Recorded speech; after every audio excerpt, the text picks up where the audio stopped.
So, totoo bang may anak si Kalingap Dan? So, totoo ba na may girlfriend ka off-cam?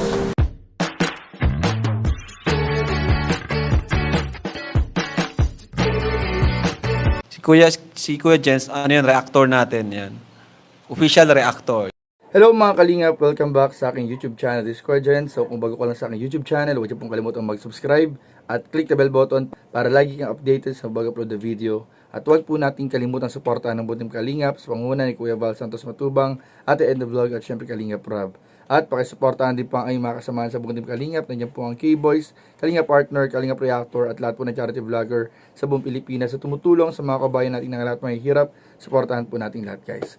So ngayon mga Kalingap, samahan niyo po ako, bibigyan po natin ng reaction video, yung another interview kay Kalingap Dan.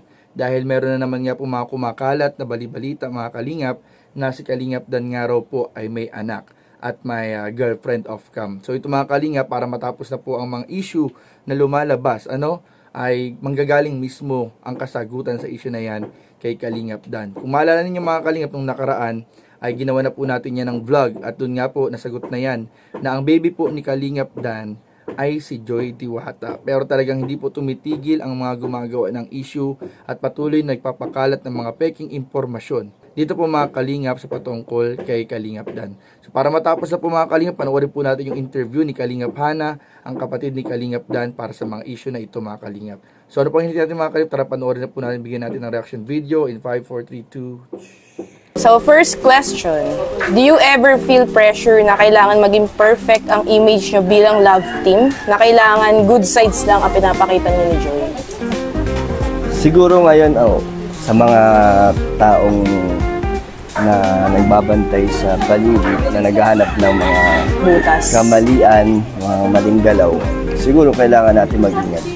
Perfect, hindi naman siguro kailangan maging perfecto. Ayoko na naman baguhin yung sarili ko para sa iba, para ipakita lang yung mga gusto nilang makita, pero hindi naman totoo pag walang camera. So, pressure din yun, ganun, pressure. Pero, Kaya naman. mas gusto kong mas maging totoo sa kung ano sa camera, ganun din sa totoong buhay.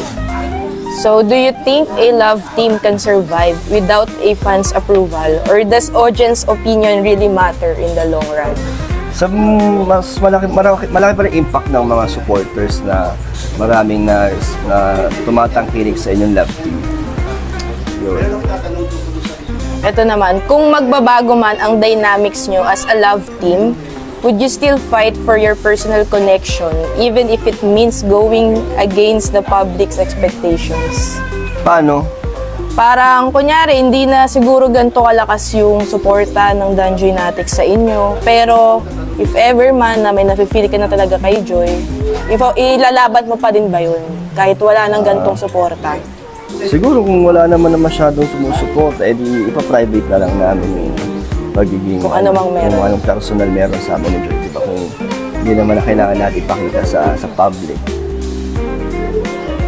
Paano kung dumating ang time na hindi na kayo magsama sa isang project, pero may nararamdaman pa kayong bond? How do you keep that connection real without the media?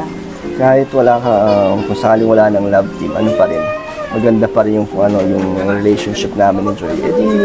Hindi naman magbabago yun. Talagang nandun pa rin yun kahit na kung mawala man ang love team. Ano pa rin, solid pa rin ang aming samahan. So sa tingin mo yung reality ng love team nyo ay magtatagal beyond the camera or baka it's just a fleeting moment that mag-fade din eventually? Basta ngayon, ina-enjoy namin ni Joy yung mga nangyayari sa amin dalawa, yung mga blessings at supporters. Talagang kami, thankful kami doon. And then, sabi naman namin na kung ano yung mga mangyayari sa future, kung anong plano sa amin ng tadhana,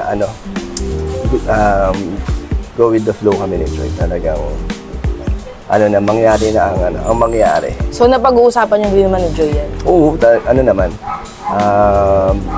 Mas gusto namin yung aware kami sa isa't isa, yung nag-update kami tungkol sa mga nangyayari sa amin dalawa para hindi kami magkailangan o hindi kami yung maghuhulaan kung may anong problema. So open kami sa isa't isa. So eto for clarification lang, para magtigil na yung mga tukmol. So totoo bang may anak si Kalingap Dan?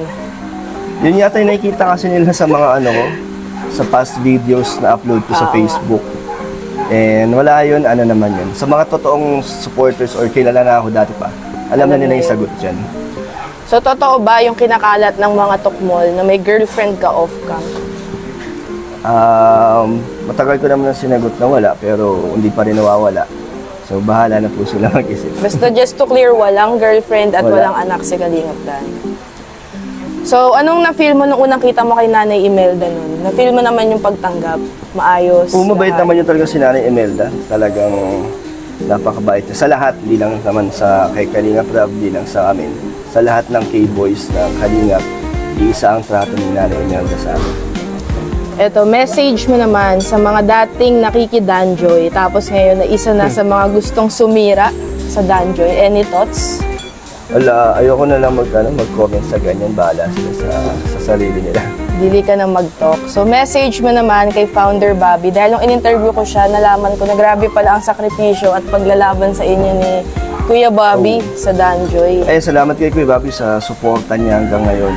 At sa mga charity ko, nagbibigay siya ng scout, sinasamahan niya ako. And bukod dun sa ano pa lang, sa Danjoy simula pa lang, isa yan si Kuya Bobby na talagang tumanggap ng madaming bashing at pinaglaban niya ang Danjoy, kaya hanggang ngayon naging matibay na at naging solid at ang dami ng mga nagmamahal dahil din syempre isa yan si Kuya Bobby dyan. And thankful tayo syempre kay Kalingap Rab talaga. Wow. So, hanggang saan naman ang support mo para kay Joy? Hanggang makatapos yan si Joy, hanggang makamit na yung pangarap niya, nandito tayo. Hanggat nandito tayo sa Kalingap, hindi naman natin sisirain ang ating inumpisahan. Wow. So, makakaasa ba ang Danjoy Natics na ang Danjoy ay matatag at hindi magpapasira sa kahit kanino? Oo, talagang kahit na maraming mga dumating dyan ng issue, ang importante, kami ni Joy nagkakaintindihan at hindi kami nagpapasira. So, kahit na marami dyan naninira, talagang yung namin ni Joy, hindi kami naapektuhan. Hindi kami nagkakaroon ng sa amin dalawa kasi nag-uusap kami talaga na iwala kami sa isa't isa ni Joy. So, naroon po mga Kalingap at napanood nga natin yung naging interview po, exclusive interview ni Kalingap Hana sa kanyang kuya, Kalingap Dan. At dun nga po, sinagot po lahat ni Kalingap Dan ang ilang mga katanungan galing sa mga taga-suporta at nagmamahal sa Danjoy. At ayun mga Kalingap, para sa kakatahimik nila Kalingap Dan at ni Joy sa mga issues, ay malinaw po na sinagot po ni Dan ang katanungan kung meron ba itong anak at meron ba itong girlfriend of cam. So, para matapos na rin po yung mga usap-usapan, ay dito na po natin tapusin. Sa sagot ni Kalingap Dan na wala po siyang anak.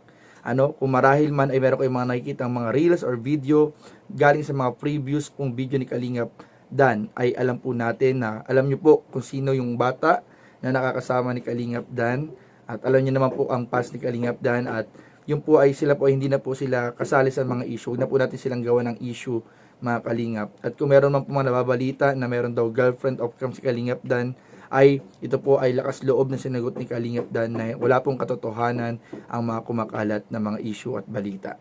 So ayun po, sana dito na po magtapos yung issue at mag-focus na lang po tayo sa pagsuporta sa love team at sa totoong estado ng relasyon ni Joy Diwata at ni Kalingap Dan. So yun lamang po at maraming po salamat sa panonood. Please don't forget to like, comment, share, and subscribe sa ating mga video. Maraming po salamat. God bless. Bye-bye.